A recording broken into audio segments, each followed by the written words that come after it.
Welcome to the Purity for Life podcast, episode 157. My interview with Doug Waddell of the Castimonia Men's Sexual Purity Support and Recovery Group. For more information on this podcast and other great content, visit purityforlife.me.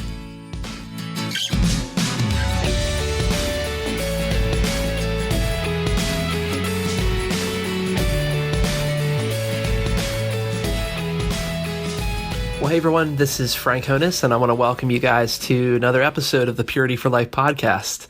Thanks so much for watching and listening. This is episode 157, and really excited that you can be with us. I want to encourage you to keep your eyes on the website, as always, which is purityforlife.me. And there's lots of great content on there. All of our podcasts are on there. Lots of social media ways that you can connect with me if you have questions or if you need to send me a message or get a hold of me. That's a really great way to do that on the contact form there, as well as through Facebook and Twitter and all sorts of different ways. So hope you guys will take advantage of that. Lots of good stuff on there. So this week, I don't know where my head's at. This week on the Purity for Life podcast, I want to share with you an interview that I did with Doug Waddell, who works as, I believe, the author of the Castimonia Men's Sexual Purity Support and Recovery Group. The website, the blog and the website there, and the new podcast that they have started recently, which is fantastic. It's all found at Castimonia.org, which I just recently learned from Doug. Castimonia is the Greek word for purity. So, this is a great site, great resource to check out for, getting help with sexual purity. And I want to really encourage you to check that out. Go there and to really spend some time there. He's got a lot of great content on the website. Castimonia.org is the website. And so Doug, touched base with me, contacted me and asked to do an interview and asked to, if I would sit down with him and just kind of talk about sexual purity. And I'm thankful for the opportunities that I get to do that with people, and that, there are others out there, many others out there who find that this is a really, really crucial subject and an area to talk about and to really shed some light on, a lot of light. We need a lot of light shed on this. There's a lot of men that are in bondage, a lot of men who are struggling with their purity and their identity as men. It's hard. It's hard being a man. It's hard in today's society in 2016 to be a husband, to be a father, to be a man who's a Christian worker and who is who's a dedicated, full believer in Jesus, disciple of Christ. But the hard is not a bad thing either. And the hard is what makes, as I think I heard it in some a movie recently, the hard is what makes it great. And hard is not something we should run from, but we need to run towards. And so we talk a little bit about what it means to be a man of sexual purity, and some common factors that we see amongst men who are struggling with pornography. What we would say to a man who is struggling right now. So if you're listening to this podcast right now and you're struggling, I want to really encourage you to just kind of sit back and hang, relax and take a listen to this interview. And Doug was a great host and a great guy to talk to, and so I hope that you'll enjoy that. Hope you will enjoy this interview. Again, it's on. This is an interview took place on. My interview with Doug took place. It's on November 3rd, just the beginning of the month here. And so I wanted to sort of just kind of save this for you. And he's also got this on his website as well, and you can listen to it on here on Purity for Life and also on the Castimonia website. One last thing I want to encourage you, if you haven't gone to iTunes, please go and rate and review the podcast. Haven't asked a whole lot for this, and I probably need to ask every single time.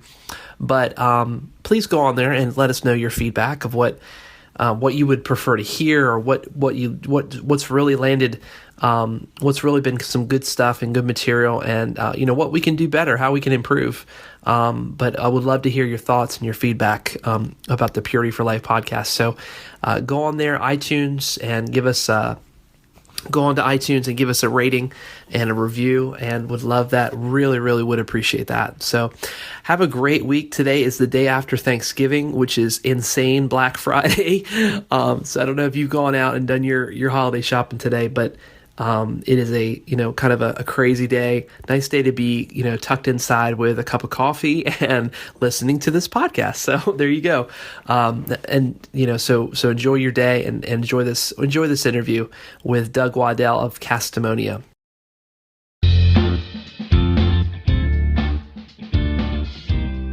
All right, welcome back to the podcast. My name is Doug, and I'm a grateful believer in Jesus Christ, and I am a recovering sex addict. And today is episode 27, and I'm excited to have Frank Honus on the show with us today. And we're going to get to know him a little bit, and if you haven't heard of him, it's time that you do, because he is putting some great content out there in the podcast world. And so I'm really excited to talk to him, I guess, as one podcast geek to another, so to speak. But Frank, welcome to the show. Thank you very much, Doug. It's great to be with you guys today. Appreciate you giving your time. We have you piped in here, and we're just going to have kind of a conversation about, why you do what you do, and then, a little bit of your story, and then kind of talking about some things you've learned along the way, just coming in contact with, different people that are struggling with, sex addiction, pornography, and just, trying to keep their minds pure and on the things that they should. So I guess just as a quick overview, just tell me a little bit about yourself.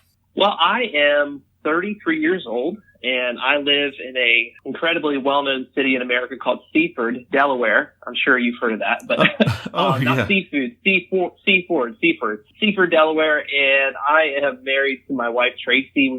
We've been married for 7 years, actually. We have 2 kids. We have Nate, who's our son.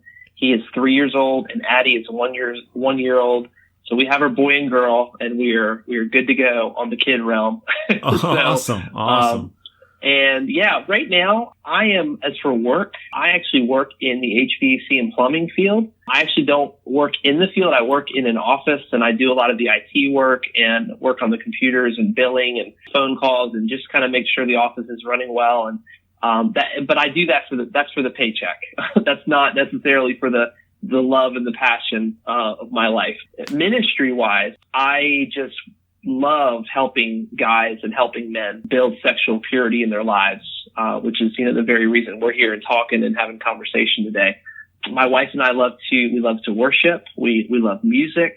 Discipling people is a huge passion of mine. More on the practical end, probably more typical to a guy. My 2 other passions besides my family, my wife and our kids, you can probably resonate to some of this, Doug, technology and coffee. Oh, yeah. If we didn't have technology and coffee in the world, I just don't know how we would make it. It would be a sad place. I'm drinking coffee right now as we speak, so it is a part of my daily routine. Yes, sir.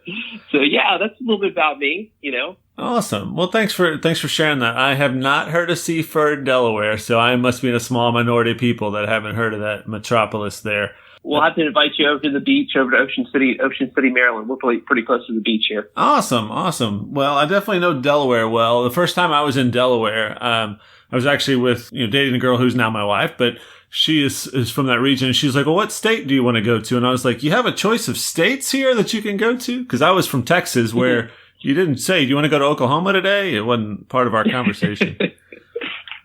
Exactly. Yeah. Obviously, we've interacted here based on, I guess that our paths have crossed because of podcasting. And then, when I first kind of was found out and then figured out, oh, there is this thing called sex addiction, and I can get help. And then all of a sudden I just became, super thirsty, so to speak, for any information I could get. Mm-hmm. I had a lot of drive time. I had a lot of time in the car. So I started figuring out podcasts, and I started listening to a lot of different podcasts, a lot of spiritual podcasts, a lot of great things that are out there in that regard, but there's not a lot of content just for the addict or the pornography addict or the guy who's struggling out there. And I came across yours, and it's been a part of my recovery. So first off, I just want to thank you for that. And there was inspiration in that for, Castimonia to start one. So, we can just provide content out there as well. So that's great. It's very humbling. Thank you.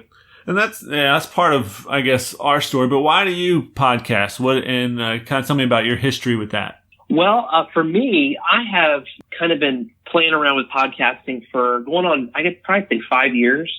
And really, for me, podcasting kind of grew out of my recovery in many ways. I was just sort of fresh, a year or two into recovery, and I wanted to figure out a real practical way that I could help guys. Mm-hmm. And I knew I wasn't a counselor or a therapist or anything like that. Or at that point, I kind of moved out of pastoral ministry, but I thought, well, what are the things that I love to do and things that I'm good at? And I just mentioned technology. And so I thought, this can't be hard to do just like a simple podcast, a simple recording, to do on your computer. I mean, you just need, a decent microphone, a basic microphone, and some recording software. And so for me, Doug, that's kind of really, you asked, why do you podcast? And I when I was thinking about it, I thought, well, it's really first and foremost, it's for me.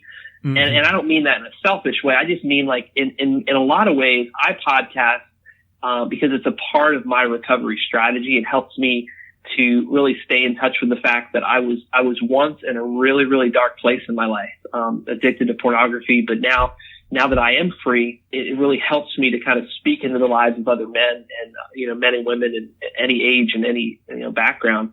But it's for other people. It's not just for myself. I love helping men with building sexual purity in their lives. And I love technology. So those things go together well for creating audio and video content. And it's like you mentioned earlier, as men, we have a lot of, especially our commute to work, we have a lot of drive time. So it's a really practical resource that many men, including myself, because I listen to a lot of recovery podcasts, can utilize in their lives. Whether you're driving to work, whether you're exercising, whether you're sharing with friends. And so I've been really fortunate. We're at 155 episodes right now and still going. So hopefully something is still clicking. That's awesome. That's 155 episodes. That's a lot of recording. I feel like I've been doing this a long time, and here we are at episode 27. So it's yes. It is definitely a marathon. I appreciate that a lot, and I appreciate a couple of different aspects of that. One part of that, I can obviously relate to, because this is part of my recovery. It is me staying, like you said, in touch with recovery materials, recovery people. It helps me stay invested. And I figure if I'm doing this and it can help others, that's great. And so that's definitely something I can resonate with. But something I wanted to pull out of there was that you took the things that you love, the things that God has given you as talents, as skills, and then you said, how can I use these in a broader way? And I just feel like as Christians, that's what we're called to, or, we are created to do something with the talents we're given. And if, I'm great with technology, but if I only did it in one realm for a business, so to speak, and then never was able to find a way that pushed that over to God, I would feel like I wasn't being utilized well. So I appreciate you bringing that out. Just for guys that are listening, think about, well, hey, what do I do? What do I enjoy? And what kind of lights a spark in me? And then how can I use that in my recovery? Absolutely. And we can't, there's still far too little content out there, I think. And I think we can use the more the better when it comes to this issue and helping guys with this struggle. So get out there and record, guys. Don't think, honestly, use your iPhone, use anything like that. Just do it. Just start somewhere. And if it's a passion of yours, there's guys out there who are wanting to listen. Absolutely. And that's one of the things when I contacted you, I was like, I don't feel like we're in competition at all. We're all just out there to do the same thing. So we want our podcast to reach out there and reach the world. So that's great. Well, I guess just kind of, I'd like to know a little bit about, your story and what you're comfortable walking us through. Just maybe even going back to your childhood and then, how, some of those, like you said, those dark days, how'd those come about? Well, the earliest that I can remember, I can remember some very small things. I call them, so I shouldn't call them small, but I can remember brief memories of different experiences sexually that happened when I was a child. But I don't think I understood them at the time, whether it was, you hear about the issue of boys and girls kind of revealing themselves to each other and, kind of touching and things like that, and not having any idea, knowing what effect that would have, So some things like that when I was little happened with neighborhood friends or whatever, and just didn't understand, didn't really share that with anyone. I was, just probably, 5 or 6 or 7. I mean, maybe, not too much older than that, maybe 8. But I think my earliest recollection that the earliest exposure to pornography would have been when I was probably about 12 or 13. Mm-hmm. And it was through literally finding a VHS video cassette underneath the sofa. And wondering what in the world is this and why, what's it doing underneath the sofa, and putting it into the video the player and seeing two people, hardcore pornography for the first time. Oh, wow. And, as a 11 or 12-year-old, imagine what that does to the brain and to the senses. And that was kind of where it began. And, just to kind of make a pretty long story short in different ways, it started from 11 and 12 and my addiction spanned to internet pornography and, throughout middle school and high school. And then also through college. I went to a Bible college, was studying to be, I wanted to be some kind of pastor, ended up being a youth pastor, all through full-time ministry as a youth pastor.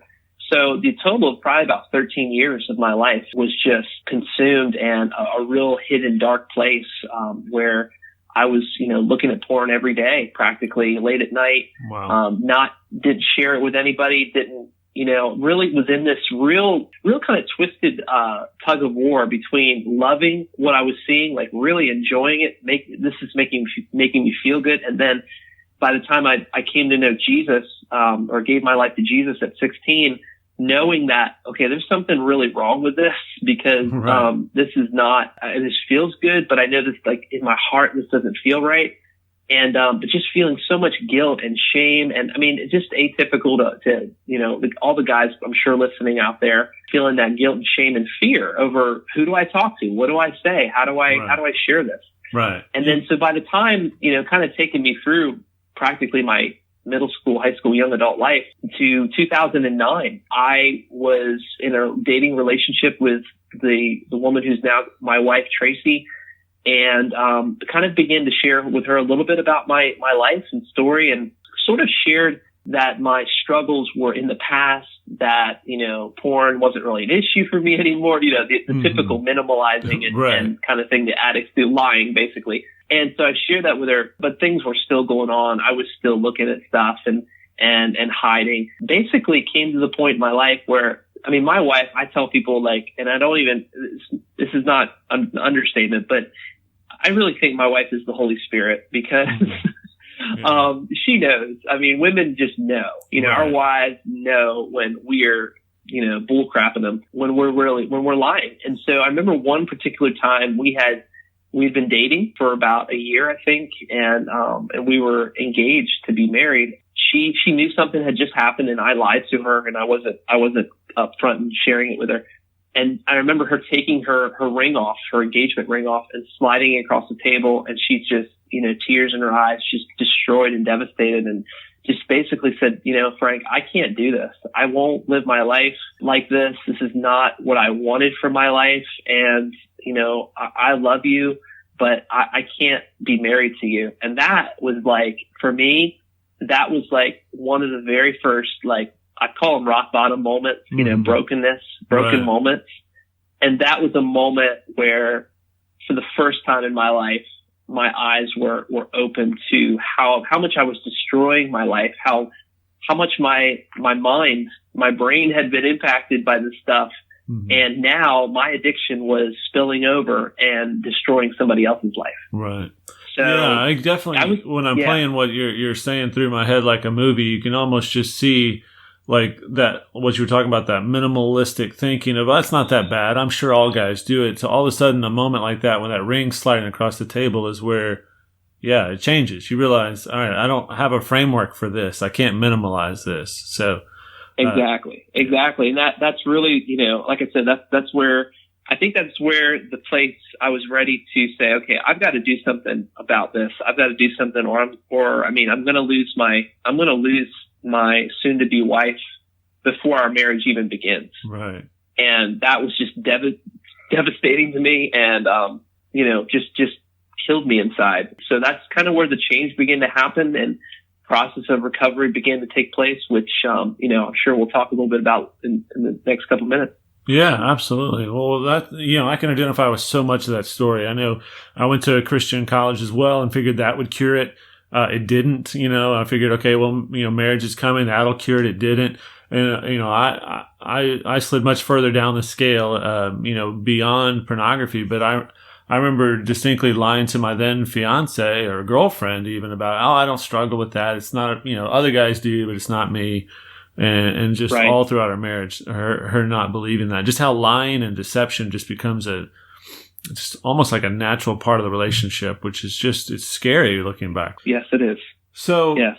As you're starting to find, you kind of hit this rock bottom moment, and you start to realize, all right, I've got to make some changes.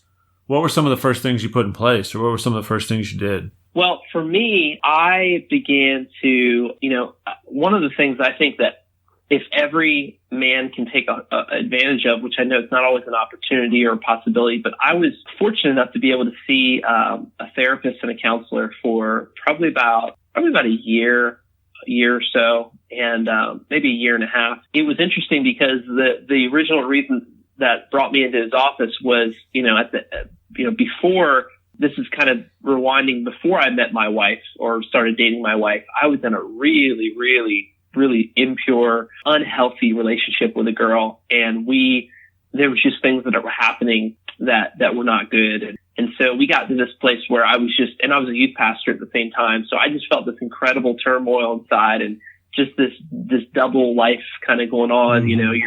You're trying to, you're on Wednesday nights, trying to teach kids about, issues like purity and, saving yourself. And here I am just totally giving myself away to someone, to a girl in the church. And so it's incredibly, incredibly unhealthy. So I began we broke up. I broke off the relationship but I was emotionally really just spent and empty inside, obviously. Mm-hmm. So I began to see a counselor. And one of the few questions as he began to kind of dig deep into me was, have you ever looked at pornography?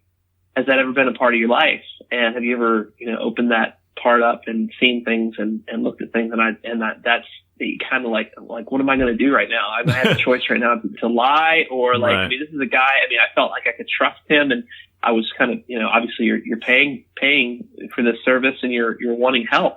Mm-hmm. And, I just kind of opened up at that point. So that was the beginning of a great relationship with this counselor in therapy. For me, Doug, it looked like that was one aspect and element of recovery was therapy and counseling for, a little while. I began to also, become a part of a support group. For me, support groups were probably one of the biggest, maybe even a little bit more than the counseling aspect to my recovery. One of the most healthy things I could have done, because that's where you take your story that's been hidden inside of you for so many years and you bring it into the light and you realize that you're not alone and you can share openly and honestly. And there are guys out there who are struggling just like you are. Some of them are struggling even worse than you are through the progression of a support group. I found I really want to help other guys, and I was receiving the same kind of, community and praying together. I was able to be a part of some workshops that really helped me kind of dig down deep into the core issues of what addiction is. Why do I struggle? Which, if you're 6 months, a year into your recovery and you still haven't asked that question of why, you need to begin asking that question, because until you really conquer the why or start to understand the why of your addiction, the how and the what and the who and the when and all that stuff doesn't matter. You know what I mean? Right. It matters more that you know what's going on inside you. So, counseling, therapy, support groups, workshops, conferences. I know there's some printed materials and books that I have read that I can mention those if you want, that are from all different ministries and backgrounds. I know initially I used Dr. Mark Lazer's curriculum, Faithful and True, and which is a great workbook for working through a lot of issues. He's just a phenomenal guy, real specialist when it comes to the area of sex addiction. Absolutely. It's a great book. So does his wife. Oh, yeah. They both have great resources out there. So just a lot of things, Doug. I tried to, when I started walking to recovery, I wanted to throw everything. I felt like I was awakening for literally the first time in my life. That's and interesting. people have asked me before, like, you know, somebody talk like, well, I got saved when I was 16, but honestly, I really felt like my life, Doug, began 7 years ago when I started to walk into recovery for the first time. That's really where my relationship with Jesus, my relationship with my wife, like my relationship with my family and friends, that's where my life really began. Wow, that's powerful. I think of different stories that I've heard, and I think somebody put it the best one time. They told me, they were like, it was like going from black and white to color. And that's exactly how I view it too. Like, what was I doing for 39 years of my life? Like, holy cow, this is incredible. Where was this? Yes. I wanted to kind of circle back to a part of your story. There's something I've always had a heart for. I've been a part of ministries in my church, but I've never been, in the ministry, so to speak. I've always had a heart for ministers and those people that, especially now that I'm getting to know people in different support groups that, they came out of a different ministry, or maybe they were a youth pastor, maybe they were a pulpit pastor, a small groups pastor, or, worked inside of a church. There's so much heaviness and secrecy and shame around, I think, that those professions more than almost maybe any other, that it's difficult, I think, for them to get help. So I kind of wanted to dive in a little deeper as to, kind of your thoughts on that. And then how can pastors reach out and get help in a safe way? You mentioned therapy, and that is a great way. But even that, I know some pastors are like, I don't even know if I can do that. I don't want to be seen in the lobby, or, those kind of things. Yeah. I think that for pastors, for ministers, I think there's the perception from everybody outside of the church office, well, pastors aren't supposed to struggle, or pastors are supposed to be stronger, or they're supposed to know better. Certainly kind of looking from the outside, I think that perception is real. And there's sort of, obviously there's a real ignorance that goes along with that, innocently, but there's an ignorance that goes along there. And then, the Bible calls, the Bible speaks very plainly to the word of God, speaks to leaders and to pastors and ministers that there is a higher calling for purity and for holiness and, the standards to which to be a leader, in the church. So I'm not ignoring that anyway, but at the same time, a pastor is no different than the factory worker, than the office worker, than, the guy who works at McDonald's who's struggling. Every single man, especially pastors, struggle with this issue. Mm-hmm. And maybe not every single pastor has an addiction to pornography, but I do think that every single man has had some sort of encounter or exposure, or to some degree, even minimal issue, because, as men, we all share we share many common things, but one thing we share is that we all have a brain. Yeah. And so we have a thought life. And so we all have heart, so we have those battles that take place inside. And, if there's pastors that are listening to this podcast, which I'm sure there are, I just want to encourage you, man, that first of all, to just stop in your tracks for a second and pause and realize how incredibly loved you are by Jesus. Mm. You are a son of God before you are a pastor to people. And so your heart is so precious to him. Your mind is so precious to him. And, I say that, Doug, because I've had the chance to work with pastors, and some have really leaned into this struggle. And the ones who I've worked with who sort of want to sort of brush this under the rug and just kind of get it over with so that they can go back to preaching. Mm-hmm. It's like, exactly. Well, really, what is your priority? I really feel like pastors need to just stop and say, I can struggle too. And I need to give myself permission to, I need help. And there is help out there. Like you said, there's great counselors and therapists out there for pastors. There's great ministries out there. Certainly you and I probably run into many. Triple X Church is just one that comes to mind that helps men, but also helps pastors. There are many ministries out there that offer support groups, whether they're live or online. So the reality is that you got to do something. The option of doing nothing is not an option at all. At least it wasn't for me. Yeah. Because the only option is that at some point you are either going to reach out and ask for help, or you're going to be discovered. Yeah. And far better, I think it is for a pastor to really to go to his board, to go to his wife, to go to those in leadership and say, look, I am struggling And I just need help. I need help. I want to be the most healthy leader I can. But if you're a pastor who is even struggling once a week, once a month, once every 6 months, there's still a pattern going on in your life, and you can't be a healthy person, a healthy pastor, if you're not first a healthy son of God and a man of God. And so, having that integrity really helps. And it's funny you mentioned that. I have a huge passion for ministers and pastors too. I've, long thought about and dreamed about, finding a support group or creating a support group for pastors, strictly for pastors and ministers, because I was once there, and I, for 4 years struggled every single day. Didn't feel safe going to somebody. Right. And I think especially those on leadership in my church. Oh yeah. I mean, I feel like that's exactly what's needed is groups, whether it's telemeetings or in-person meetings that are specifically designed to maybe police officers or clergymen or pastors, ministers, that just really, there's just this heavier shroud around it. But I think you highlighted a couple things that I really wanted to bring out of that was just, you have to get help by getting outside of yourself. I think far too long for me as an addict, I thought, well, I'll try this instead, or I'll read this book, or I'll listen to this podcast, or I'll go to this men's Bible study. But they don't work unless you get outside of yourself and invite somebody else into that. Yeah. I just think that's powerful. That's where, when you talked about recovery groups, that's why they work, is you sit there and you dump your mess out in that circle, and everybody else, is right there with you and either claps for you or picks it up with you or talks you through it. They've walked that same road. And so when you realize, oh, I'm not the only person that's ever done this, there's some power in that. If I had the chance to go back to day one of my step into full-time ministry as a youth pastor, I would have said, Frank, you're getting ready to start this career. You're getting ready to start this position and job and leadership, but you, at this point in your life, you are not healthy, and you need to spend time on nothing else but yourself.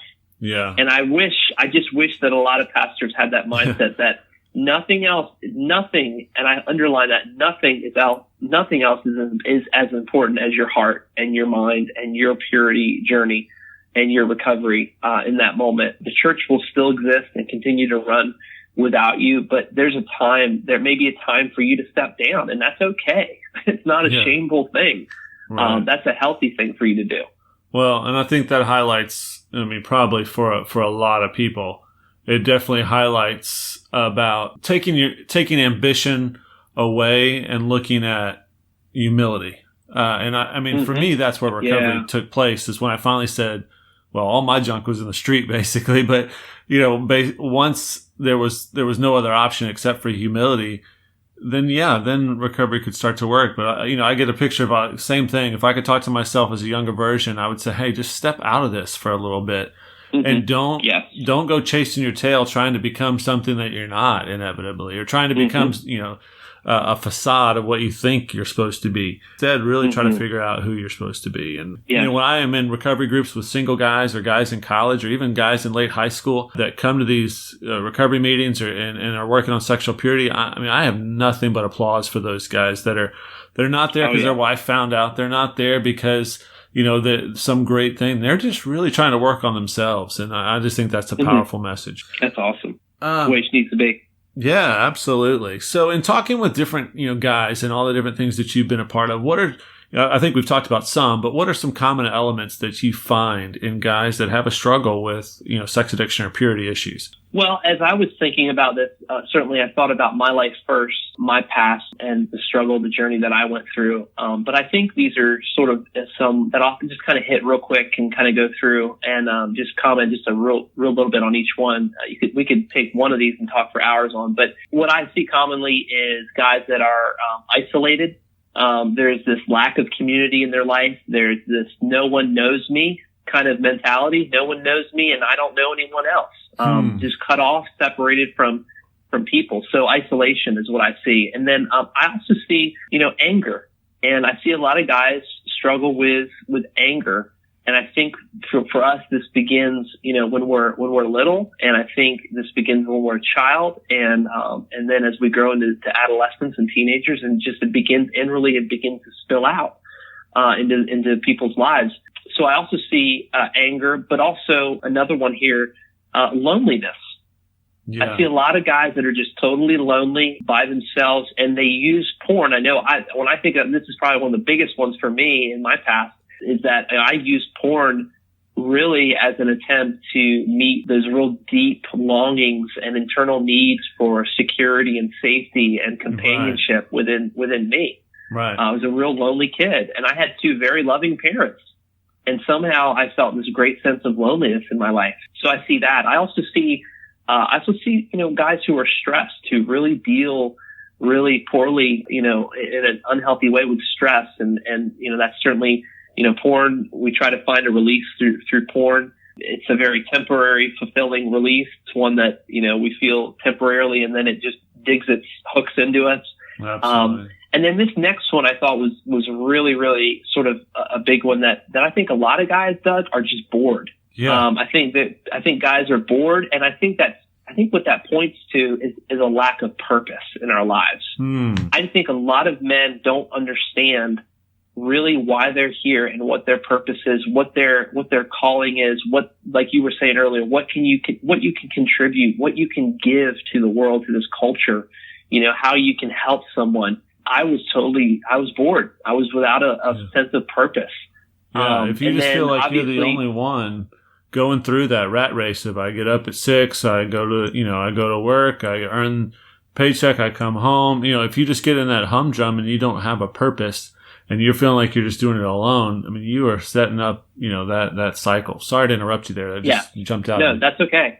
That's okay. So yeah, I just think that the guys are bored. We try to go in, we try to live our lives through things like video games and the NFL and just things that, that we look to as, kind of this superhero mindset. And yet we're living lives that are without purpose and lack that. So we also try to find that sense of engagement within porn. And then just a couple more is a huge one. Guys that just deal very strongly with fear and who are afraid. And I know early on in pornography, there's a sense of security that we try to find because, let's just be honest.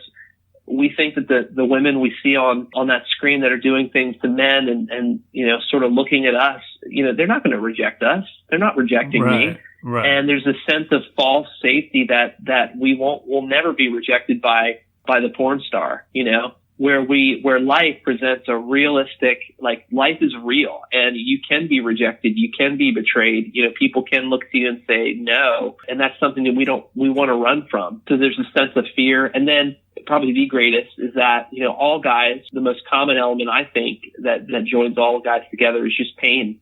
I think every single man, if we really look inside, every single man who's dealt with pornography, who's dealing right now, you're struggling with porn, is that if you're really honest with yourself, you're in pain. You're filled with, there's something in your life and this is hard to see at first because you have to dig, you have to really peel back those layers to see what it is that you're medicating, what it is that your pain is really medicating, trying to use. So that might be trauma. It might be, wounds that took place in your life. It might be someone leaving in your life. It might be the death of a parent. It could be a divorce. It could be, like I said, some kind of abuse that took place physically, emotionally. But there's some kind of a pain that I think is in your life. So yeah, there's a lot, isn't there, as far as just what we see in guys that struggle with this kind of stuff. I think. Absolutely. What do you think? Yeah, I completely agree with you. I mean, that list just seems like it describes us all. In our addiction, I just wanted to isolate, and for some degree, that was something I guess I blamed myself for. Just assumed I was again the only one. But then that isolation sort of works to your advantage, so to speak, in the addiction, in that because you are pulled away, and so you have that time to do that. And I think the devil just really utilizes those emotions to then give you the time to act out or to find other ways to try to fulfill yourself. And one of the books that I like so much is Surfing for God with Michael Cusick. And I had him on the show, and he was talking about just what pornography promises, and it does. There's an allurement there. There's some promises that it gives. And it just comes up short every single time. And the analogy I use on the show a good bit is just that, like, if you're hungry and you see cotton candy, it looks really good. And then so you throw down the $15 to eat cotton candy, and then it's gone. And then it wasn't that good, and you're still really hungry. And so it's just a complete waste. And that's exactly what I think of when I look backwards. So as you were saying that, I'm just like, wow, if I could have only slowed down, sought some help, and looked for true sustenance. I know the adage is used a lot that there's a God-sized hole and you're looking for something to fill it.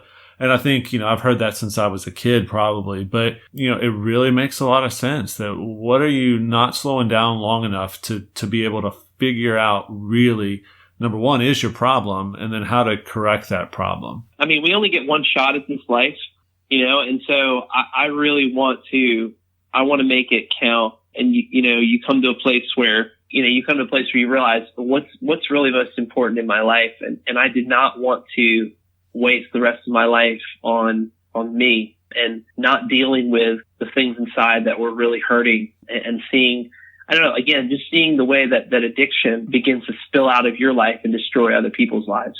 Absolutely. And I know we're about running out of time here, but I really kind of wanted to pitch up a softball type question for you. And I guess the general question is just, is there hope and is there healing? But I kind of want to tag on to that. Is there anybody that's too far gone? Is there somebody that's just too far down the scale that they're like, okay, I just need to give up? I would just say very, very simply, very plainly, never give up.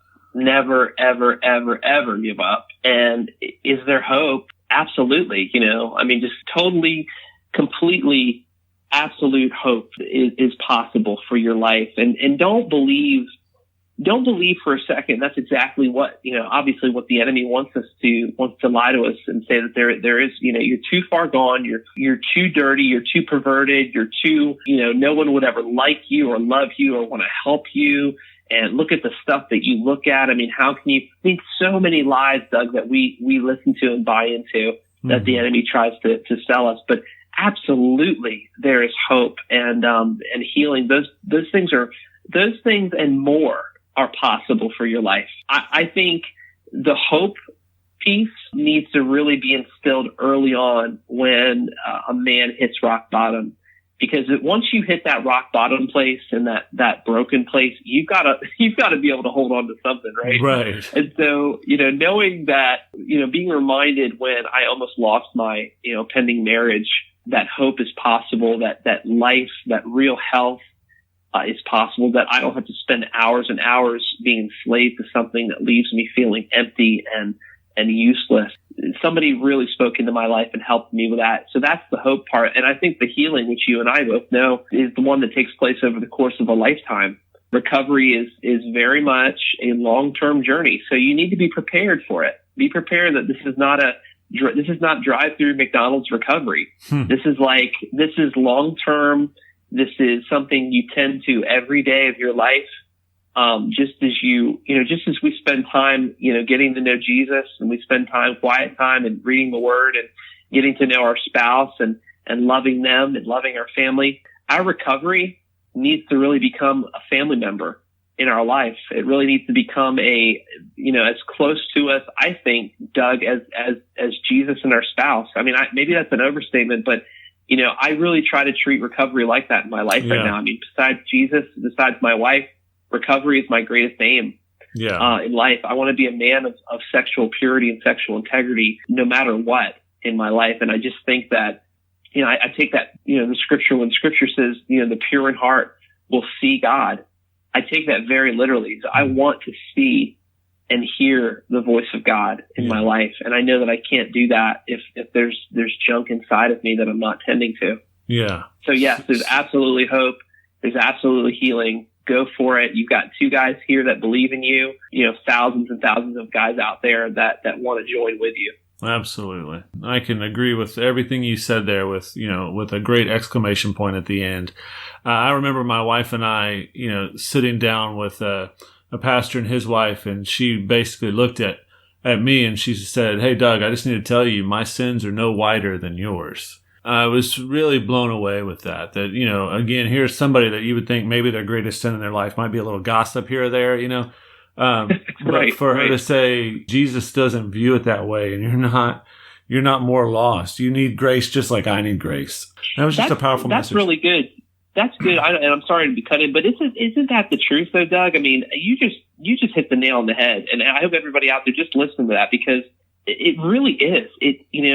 When you step back and you look at it, pornography addiction, sex addiction, as vile as it is, and we look at it and we know is unhealthy and wrong, it's not on some separate like plane and planet than jealousy or gossip or lying or whatever that may be. I mean, it's on the same playing field, and Jesus is able to forgive and cleanse and heal and doesn't look at you any differently than any of those other things that people struggle with. So I'm just so glad you said that. Well, that was great. It was a great point that you had, and just such good information for someone to hear and to be able to really let pour over them and wash over them. That Jesus' grace covers all that and more. Yeah. So I guess just, now as we're kind of wrapping up our podcast and our time, I'd love for people to know how do they get to your podcast if they're not listening to it yet? How do they get to your website, or what resources do you have out there that you're just like, man, I've got to point people to this?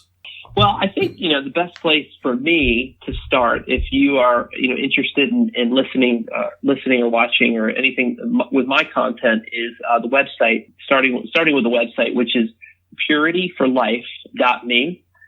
Purityforlife.me is the website. And, you can start there.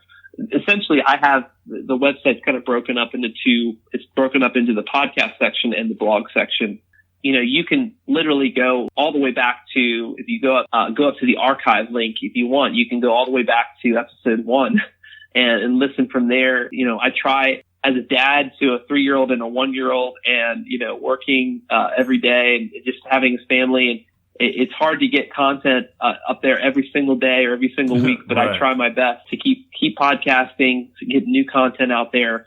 I'm all over social media, so you can certainly go to the website first. That's probably the best way, and to find links on there. Facebook, Twitter. There's a message if you want to send me a confidential message. If you need any kind of encouragement or just want to talk, like I said, on there you can send me a message, or through Facebook. Anything like that. But as far as just resources go, there's so much good stuff out there, and yet there's more stuff needed. I have a friend who does actual great coaching, that you can check out. I don't know if you have, maybe if you have you put some show notes onto your podcast here, Doug. I can give you some things to tack on here, some links and what. I won't go through every single one right now, but there really is a lot out there. That you could be doing practical things. I mean, software, we didn't even really talk about that much, but, software that you need to have on every single device. You're serious about this journey, and just good information to be reading, and that where you can do, homework and things you can be kind of doing on your own, as well as you hopefully become a part of a recovery group or decide to step into counseling. There's so much out there to do. It's not as if we're left without help. I mean, there's a lot of help out there. So. All right. Awesome. Well, I know you can also just be found just simply in iTunes, which is an easy way to also jump in there and do that. So, please do that. Please. I don't tell people enough, but please give me, when you go in there, and I just started doing, I probably started doing this on episode 154, which it's probably better late than never. But, if you go on there, please, I would love to put your rating on there, rate me on the quality and the content. Never really asked people to do that before, but yeah, iTunes is a great place to go and just download what you want and listen on the go. Absolutely. That's great. And I'll do that. I'll make sure to log in and put a rating on there. I'm always bad about that when I listen. I don't go in and do that rating system, so I need to go. I know, I don't either, but I need to. Well, again, I appreciate your time, and just thank you so much for piping in with us for a little bit to have this conversation. It was really eye-opening to me. It was really inspirational to me just to be able to identify with so much of what you said. And just for those listeners that are out there, just to highlight some of the things we talked about. You may be feeling like you're alone. You may be feeling like I'm the only one. Well, this is your proof that you're not. We joke sometimes on the podcast that we felt like in our addiction, we were the only ones supporting the pornography industry somehow. But you're not. Yep. It's a big business for a reason. Mm-hmm. You're not alone, but there is help. And there's plenty of us out there that want to point you in the right direction. If you're seeking help, you can always look at the Castimonia.org website. email us at puritypodcast@castimonia.org, and we can point you in the right direction or get you, some answers that you may be looking for. But again, just remember, as you're walking this road, you are not walking this road alone. All right, I hope you guys enjoyed that interview with Castimonia and Doug Waddell. It was a lot of fun for me to get to do, and I hope to get to talk to him again soon. That will do it for this week on the Purity for Life podcast. You can check out purityforlife.me for more information. See you guys next week. God bless.